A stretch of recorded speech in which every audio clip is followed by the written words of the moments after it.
अस्सलाम वालेकुम रहमतुल्लाहि व बरकातुहू। पिछले हफ्ते के तज़कीर प्रोग्राम में हमने ये अज़म किया था कि हम इंशाल्लाह अपने शर से लोगों को महफूज रखने की कोशिश करेंगे। उम्मीद है आपने इसको याद रखा होगा। अगर 100% कामयाबी नहीं भी हुई तो घबराइएगा नहीं, कोशिश जारी रखिएगा। इंशाअल्लाह ताला आहिस्ता आहिस्ता हम इसके आदी हो जाएंगे। आज की जो बात है वो ये है कि अल्लाह ताला ने ज़ुबान हमें बहुत बड़ी नेमत अता फरमाई है। इससे इंसान खैर कसीर कमा सकता है, मगर दूसरी तरफ ज़ुबान वो दरिंदा है, अगर इसको खुला छोड़ दिया जाए तो ये काट खाती है। ये एक ऐसा ऑर्गन अल्लाह ताला ने हमें दिया है जिसमें हड्डी नहीं है, ये नरम गोश्त का लोथड़ा है। इसके बावजूद इससे निकलने वाले अल्फाज बाज़ औक़ात इस कदर सख्त होते हैं कि जहां जाके लगते हैं उस दिल को छलनी कर देते हैं।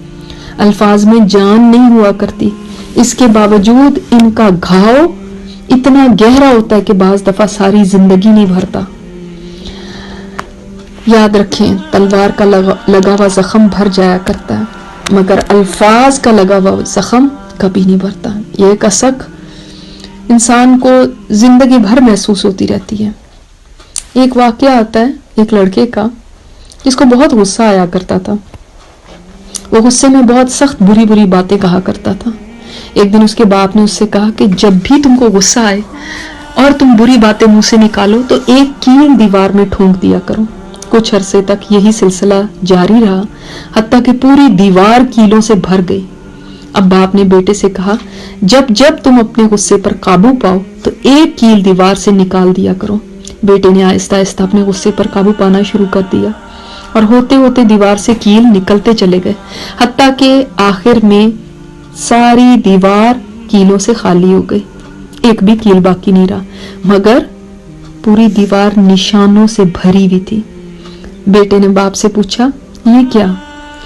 कील तो निकल गए पर दीवार पर निशान तो अभी तक बाकी हैं। बाप ने कहा, बेटा कील तो तुम्हारा गुस्सा था जो तुम्हें आता था और फिर निकल जाता था, मगर उस गुस्से के साथ जो बातें तुम मुंह से निकालते थे वो कीलों के निशानात हैं जो कभी नहीं भरते। तो प्यारी बहनों, जुबान से निकले हुए बोलों से सख्ती निकाल दीजिए।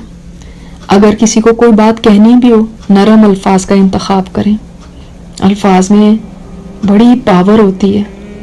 दो तरह के जुमले में आपके सामने कहूंगी, आप खुद बताइएगा दोनों में आपको कितना फर्क महसूस हुआ। मेरी शहजादी, मेरी रानी, मेरी गुड़िया, और दूसरा, तुम निकम्मी सुस्त औरत। दोनों में कितना फर्क महसूस किया आपने। बाज लोग हर वक्त ये शिकायत करते हैं कि क्या करें, बच्चे हमारे पास नहीं बैठते, बड़े हमसे कोसों दूर भागते हैं, किसी के पास हमारे लिए वक्त नहीं है। ये शिकायत करने से पहले हम खुद सोचें, इसमें कहीं कसूर हमारी अपनी जुबान का तो नहीं, जो इतने सख्त अल्फाज बोलती है कि कोई दूसरा करीब आना ही नहीं चाहता। अल्लाह ताला हमें नर्म ज़बानें अता फरमाए और हमारी जुबानों की सख्ती को हमसे दूर कर दे। आज घर वालों को, हमसायों को, दोस्त अहबाब को हमारी जुबानों की शिकायत होती है। अपने घर से पहले शुरू कीजिए, अपने बच्चों से पहले शुरू कीजिए। अच्छे अलकाबात से उनको पुकारिए, अच्छी बात कीजिए उनसे। सख्ती और तुर्शी और हकारत ऐसे अल्फाज को अपनी जिंदगी से निकाल दें। अस्सलामु अलैकुम रहमतुल्लाहि व बरकातुहू।